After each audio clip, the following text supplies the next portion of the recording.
Imagine holding a piece of another planet, like right here in your hands. A rock that traveled, what, 140 million miles across space? Yeah. And what if that exact rock, a literal chunk of Mars, was also worth millions and about to go up for auction? Welcome to the deep dive.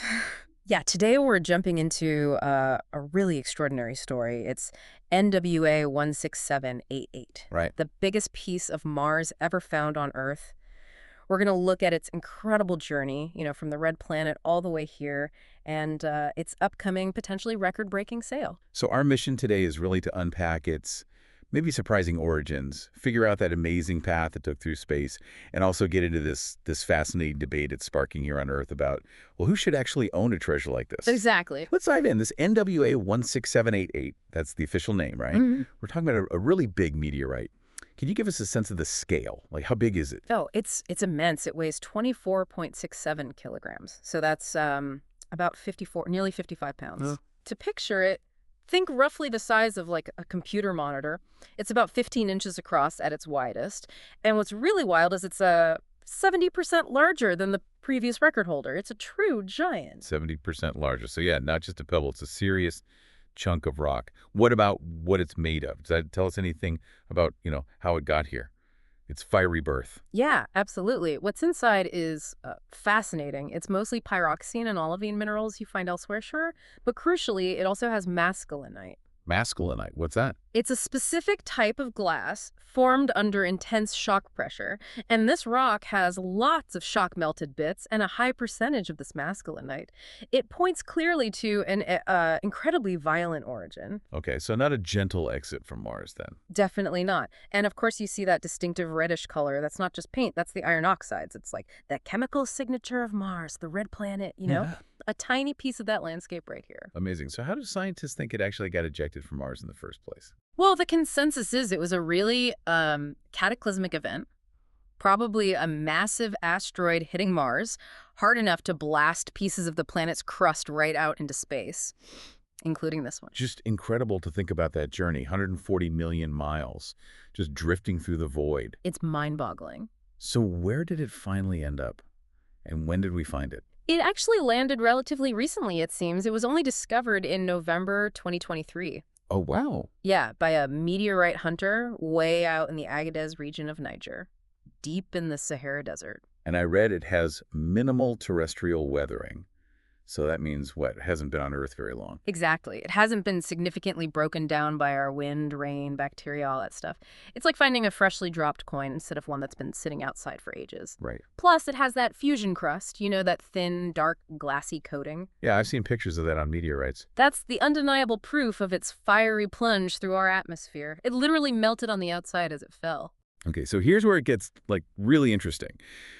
Martian meteorites are super rare. Right. Extremely rare. Think about it. Over 77,000 officially recognized meteorites have been found. Okay. Only about 400 of those are known to be from Mars. That's less than 1%. Less than 1%. And this single rock, NWA 16788, represents an astonishing 6.5% of all known Martian material here on Earth. Wow. 6.5% in one piece. That's monumental. It really is. And now this incredibly unique piece is going up for auction. It's at Sotheby's in New York, July 16th, 2025, part of their natural history sale, sometimes called Geek Week. Okay, and the price tag? The estimate is between $2 and $4 million. $2 to $4 million. Yep, which would make it the most valuable Martian meteorite ever sold. Okay, but that raises a huge question, doesn't it? This whole ownership thing. It certainly does. You have scientists like paleontologist Steve Broussard arguing really strongly that a specimen this rare belongs in a museum. He's worried it'll just vanish into some private collection, the vault of an oligarch, as he put it, unavailable for study for the public. That makes sense. That's a powerful point. But there's another side too, right?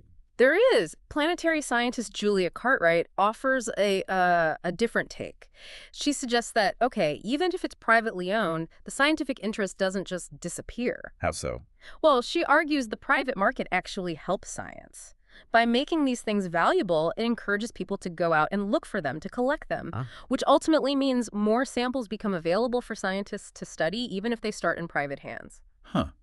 So it's this real tension. For you listening, it makes you wonder, what is the best way to handle these unique bits of other worlds? Is it all about public access and purely scientific study in museums? Or does the drive for private discovery and ownership actually end up accelerating our understanding by simply finding more stuff? Mm-hmm. It's a tricky debate. Really touches on how we value discovery versus preservation. Mm-hmm. So NWA 16788, Mm-hmm. it's clearly way more than just a big rock. It's a direct link, millions of years old, straight back to Mars. It offers potentially unique insights into our neighbor planet. Yeah, and it's about to smash auction records. Right. You know, this whole deep dive into just one rock, it really highlights the incredible stories the universe holds. And also, this very human debate we keep having about how best to look after these kinds of rare treasures. It makes you think, if you could own a piece of Mars, what question would you really want it to answer for you? That's a great thought to end on. Join us for more cosmic insights and incredible discoveries. Follow the deep dive for weekly explorations into the universe.